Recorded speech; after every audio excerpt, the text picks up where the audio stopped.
ചേട്ടാ ഇന്ന് ജ്യോതിഷത്തിനൊക്കെ തിരക്കുണ്ടായിരുന്നു? നല്ല തിരക്കുണ്ടായിരുന്നു. പക്ഷെ എനിക്കിന്ന് ഭയങ്കര ഒരു വിഷമം തോന്നിയിരുന്നു. കാരണം പണ്ടറിയാവുന്ന ഒരാൾ എന്നെ ജ്യോതിഷം നോക്കുന്നതിന് വേണ്ടിയിട്ട് വന്നിരുന്നു.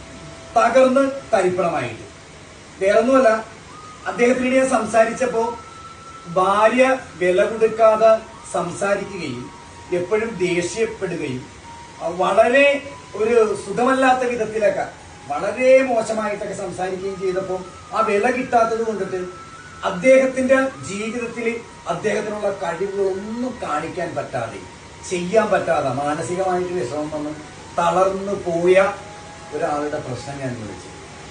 അപ്പൊ എനിക്ക് മനസ്സിലായ ഒരു കാര്യം ഇതാണ്: ഭാര്യ ഭർത്താവിന് വേണ്ട വില കൊടുത്തില്ല, അദ്ദേഹത്തിനെ നല്ല വിധത്തിൽ കൊണ്ടുപോകാനായിട്ട് ശ്രദ്ധിച്ച് നല്ല വാക്കോടും പ്രവൃത്തിയോടും ചിന്തയോടും കൂടിയിട്ട് പോയില്ല എന്നുണ്ടെങ്കിൽ ഒരു മനുഷ്യൻ, ഒരു കുടുംബം നശിക്കാൻ അത് മതി എന്നുള്ളതാണ്.